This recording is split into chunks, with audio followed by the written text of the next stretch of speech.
இயேசு உங்களை நேசிக்கிறார். பிரியமானவர்களே, இந்த நாளில் ஆண்டவர் நம்மளோடு பேசும்படியாய் வேதத்திலிருந்து ஒரு 3 வசனங்களை கூட வாசித்து ஆண்டவர் நம்மளோடு இடைவிடுகிற ஆண்டவர் நமக்கு கற்றுக் கொடுக்கக்கூடிய காரியத்தை பார்ப்போம்.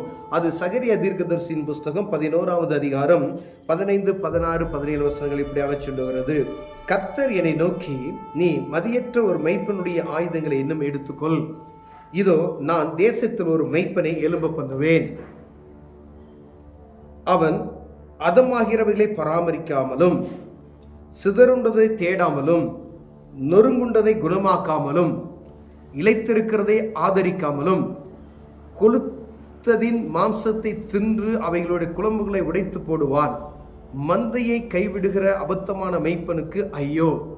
பிரியமானவர்களே, ஆண்டவருடைய ஊழியத்தை செய்கிற ஊழியக்காரர்களுக்கு மெய்ப்பர்கள் என்று சொல்லப்படுகிற ஒரு காரியத்தை நாம் அறிந்திருக்கிறோம். ஒருவேளை மெய்ப்பர்கள் என்றால் நம் மெய்ப்பர்களை மாற்ற நாம் நினைத்து கொண்டு இருக்கிறோம். ஆடு மேய்க்கிறவர்கள், அந்த நம்ம பழைய ஏற்பாட்டின் காலத்தில் சொல்லப்பட்டது போல ஒரு மெய்ப்பன் என்று சொல்லும் பொழுது ஒரு கூட்டத்தை வழிநடத்துகிறவர், ஒரு சபையை நடத்துகிறவர், ஒரு 4 பேரை நடத்துகிற ஒரு தனிப்பட்ட ஒரு மனிதன் அவருக்கு மெய்ப்பர். ஆண்டவருடைய வார்த்தைக்கு கீழ்ப்படிந்து அதன்படி நடந்து அதனுடைய கற்பனைகளின்படி அவர்கள் நடத்துகிற மனிதனுக்கு ஆண்டவர் ஒரு மனிதனை நான் எழும்ப பண்ணுவேன் அப்படி என்று சொல்லுகிறார்.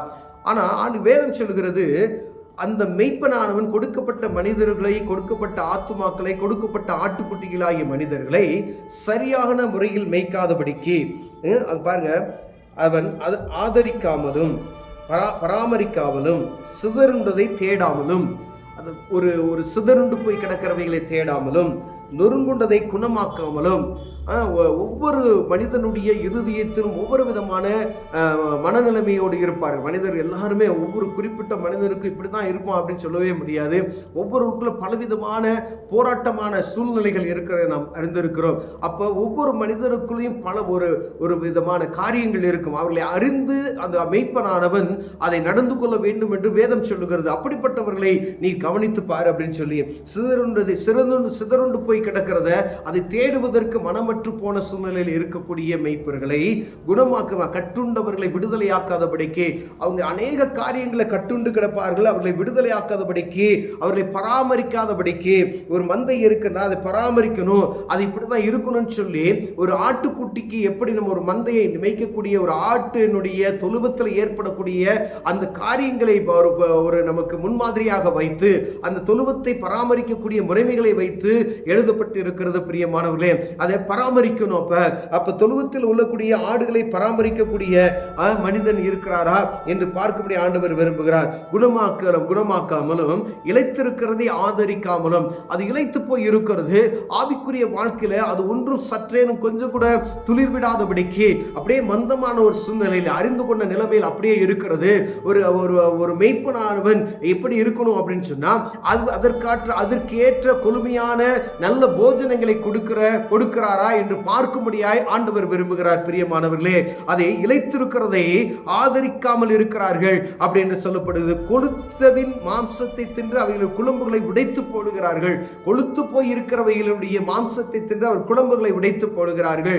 நல்ல கொழுமையாக இருக்கக்கூடிய காரியத்தை மாற்றம் எடுத்துக்கொண்டு அவருடைய மாம்சத்தை பட்சித்து தின்னு குழம்புகளை உடைத்து போடுகிற அப்படிப்பட்டதான மெய்ப்பர்கள் இருக்கிறார்கள் என்று சொல்ல. அதுக்கு தான் ஆண்டவர் சொல்ல, நான் ஒரு மெய்ப்பனை எழும்ப பண்ணுவேன் அப்படின்னு. அப்ப நடத்தி கொண்டு இருக்கிற மெய்ப்பர்கள் எப்படி இருக்கிறோம் என்பதை பார்க்கும்படியாய் ஆண்டவர் கொடுக்கப்பட்ட அதிகாரத்தில் எப்படி நாம் உண்மையுள்ளவர்களாய் காணப்படுகிறோமா இருக்கப்படையாய், கொடுக்கப்பட்ட ஆத்துமாக்களை சீர்பட நடத்துகிறோமா, அவர்களுக்கு சரிவர போஜனங்களை கொடுக்கிறோமா, ஆவிக்குரிய மன்னாவை அவர்களுக்கு கொடுக்கிறோமா என்று பார்க்கும்படி ஆண்டவர் உங்களோடும் என்னோடு பேசுகிறார். பிரியமானவர்களே, உங்களுக்கு கொடுக்கப்பட்ட ஒரு ஆத்துமாவாக இருந்தாலும் அவர்களுக்கு நீங்கள் கொடுக்கக்கூடிய ஆகாரம் அது புஷ்டியுள்ளதா இருக்கிறதா என்று பார்க்கும்படி அழைக்கப்படுகிறோம். ஒருவேளை நீங்க சொல்லப்படுகிற காரியங்கள் அவருடைய ஆவிக்குரிய வாழ்க்கைக்கு அது மிகவும் பிரயோஜனப்படக்கூடியதா இருக்கும். ஒருவேளை அவங்க தேற்றப்படக்கூடியவர்களாக இருப்பார்கள். அவர்களுக்கு தேற்றவாளான ஒரு வார்த்தையை நீங்கள் கொடுக்கிறீர்களா? அவர்கள் கட்டவிழ்க்கப்படாதபடி ஒரு சூழ்நிலையில் இருப்பார்கள். நீங்கள் அவர்களை கட்டவிழ்த்திருக்கிறீர்களா என்று பார்க்கும்படி அழைக்கப்படுகிறோம். அவர்கள் ஆதரிக்கப்படாமல் இருப்பார்கள். அவர்களுக்கு ஆதரவான காரியங்களை நீங்கள் செய்கிறீர்களா என்று பார்க்கும்படியாய் பராமரிப்பு அற்றுப்போய் இருப்பார்கள். அவர்களை பராமரிப்பதற்கான வாய்ப்பு வாசல்களை நாம் தேடுகிறோமா என்று பார்க்கும்படி அழைக்கப்படுகிறோம். பிரியமானவர்களே, அவர்கள் பலவீனப்பட்டு இருப்பார்கள். அவர்களை குணமாக்குகிறதுக்கு நாம் என்ன செய்திருக்கிறோம் என்று பார்க்கும்படி அழைக்கப்படுகிறோம். இருதயங்கள் நொறுங்குண்டு போய் இருப்பார்கள். மனவேதனை நிமித்தமாய், உலகத்தில் ஏற்படக்கூடிய சஞ்சலங்களை நிமித்தமாய் எல்லா மனிதனுக்கும் பிரச்சனைகள் வந்து கொண்டே இருக்கிறது. பூமியில தனிப்பட்ட ஒரு மனிதனுக்கு, ஏழ்மையில் கிடக்கிற ஒரு மனிதனுக்கு, ஆண்டவரை அறியாத மனிதனுக்கு ஏற்படக்கூடிய இருதய நொறுங்குண்டதான காரியங்களை, அப்படிப்பட்டதான காரியங்களை அறிந்து அதை குணமாக்கக்கூடிய ஒரு கிருபையை நாம் பெற்றிருக்கிறோமா என்று பார்க்கும்படி அழைக்கப்படுகிறோம். பிரியமானவர்களே, இளைத்திருக்கிறதை ஆதரிக்காமல் இருக்கிறோமா? இளைத்து போய் இருக்கிறது ஆவிக்குரிய வாழ்க்கையில எந்த செழிப்பும் இல்லாதபடி இழைத்து போய் இருக்கிற ஒரு ஆத்மாவுக்கு எப்படி நாம் ஆவிக்குரிய வாழ்க்கைக்கான புஷ்டியை நம்ம கொடுக்கிறோம் என்று பார்க்கும்படி ஆண்டவர் உங்களோடும் என்னோடு பேசுகிறார். கொளுத்ததின் மாம்சத்தை தின்ற அதை அடித்து புசித்து அப்படின்னு சொல்லப்படுகிறது. அப்ப பாருங்க, எந்த ஆத்மா எல்லாம் நல்ல சிறந்தது இருக்குதோ அதை நீங்க பார்க்க வேணாம். ஆண்டவர் எப்படி சொல்றாரு? அவங்க எல்லா விதத்திலையும் நேர்த்தியாய் ஒழுங்கும் கிரமமாய் இருக்கிறார்கள். அவளை பற்றி நமக்கு கவலை இல்லை. ஆனா எது நொறுங்குண்டு போய் இருக்கிறதோ, எது பராமரிக்கப்படாமல் இருக்கிறதோ, எது பாதுகாப்பற்று இருக்கிறதோ, எது நசல் கொண்டு இருக்கிறதோ, எதுக்கு காயம் கட்ட வேண்டுமோ, எது குணமாக்கப்படாமல் இருக்கிறதோ, அப்படிப்பட்ட ஆட்டுக்குட்டிகளை கவனிக்க வேண்டும்படியாய் ஆண்டவர் விரும்புகிறார். நாம் அநேக நேரங்களில் அவர்களை விசாரிப்பது கிடையாது. அவர்களை என்ன செய்யறோம்? அப்படியே விட்டுறோம். ஆனா ஆண்டவர் தேடி ஜனங்களுக்கு இப்படிப்பட்டதான காரியத்தை செய்யும்படி ஆண்டவர் விரும்புகிறபடியினாலே தீர்க்கதரிசியின் மூலமாய் ஊழியர்களுக்கு ஆண்டவர் சொல்லுகிற இந்த வார்த்தை ஒவ்வொரு ஆத்துமாக்களை குறித்து நாம் ஆராய்ந்து பார்க்கும்படி அழைக்கப்படுகிறோம். தங்களுக்கு கொடுக்கப்பட்ட ஆத்துமாக்களின் மீது கரிசனைகளோர்களாய் காணப்படுகிறோமா? ஆவிக்குரிய கரிசனை, முதல்ல ஆவிக்குரிய கரிசனை, ஆவிக்குரிய குணமாக்குதல், ஆவிக்குரிய காரியங்கள் அவர்கள் எப்படி இருக்கிறார்கள், ஆவிக்குரிய வாழ்க்கையில் அவர்கள் நடத்தப்படுகிற காரியம் எப்படி இருக்கிறது. ஏதோ ஒரு நாள் ஆலயத்துக்கு வந்துவிட்டு அவர்கள் கடந்து செல்கிற ஒரு ஆண்டவர் நாமத்தை மெய்மைப்படுத்திக்கிட்டு அப்படியே போகிறவர்களாய் இருக்கிறார்களா?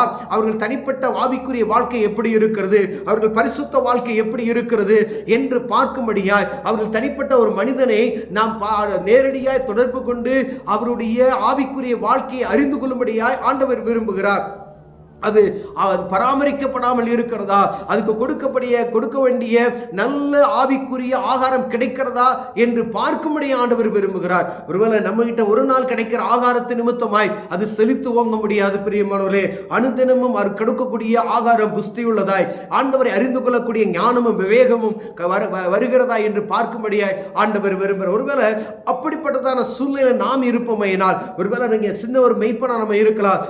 ஒரு மனிதனுக்கு ஆத்மா பாரத்தை குறித்து சொல்லலாம். ஆனா அப்படிப்பட்ட காரியத்தை நம்ம ஈடுபட்டு இருப்போமேனா, ஒரு நல்ல சிறந்த ஒரு நல்ல ஆத்மாவை உருவாக்குறதுக்கு ஒரு தனிப்பட்ட மனிதனை ஆத்ம பாரத்தோடு செயல்படுவோமேனால், கருத்தான காரியங்களை அவர்களுக்கு சொல்லி அவர்களுக்கு பிறண்டு போகாமல், அவர்கள் பின்மாறிக்கு தள்ளிவிடாதபடிக்கு அவர்களுக்கு ஆண்டவருடைய நாமத்தை மகிமைப்படுத்துகிற காரியங்களை சொல்லி அவர்களுக்கு ஆவிக்குரிய சத்தியத்தை கருத்தாய் போதித்து அவர்களை மேற்கொண்டு பலனடைய செய்வதற்கான காரியங்களை நாம் பார்க்கும்படியாக அழைக்கப்படுகிறோம். ஒருவேளை நல்ல புஷ்டியா இருக்கக்கூடிய நல்ல ஆத்ம ஆதாயம் அவங்களுக்கு தெரியும், அவங்க நல்ல ஆண்டவருக்குள்ள ஸ்திரப்பட்டு இருக்கிறாங்க, அவர்களை பார்த்து நாம் பெருமிதப்பட்டு அவர்களை நடத்தி கொண்டு போவேன், அதுல ஒரு பிரயோஜனம் இல்லை என்று ஆண்டவர் சொல்கிறார். அப்படிப்பட்டதா இருக்குமே ஆண்டவர் ஒரு மெய்ப்பனை ஏற்படுத்துவேன் என்று மேலே சொல்லுகிற வார்த்தை, அந்த மெய்ப்பன் வரும் பொழுது மற்றவர்கள் அடிபட்டு போகும் என்பதை நாம் உணர்ந்து கொள்ளப்படும். பிரியமானவர்களே, நாம் நினைக்கிறோம் அப்படியே நம்ம எப்படி இருக்கலாம் அப்படி இருக்கலாம் அப்படின்னு நம்ம நினைத்து கொண்டு இருக்கிறோம்.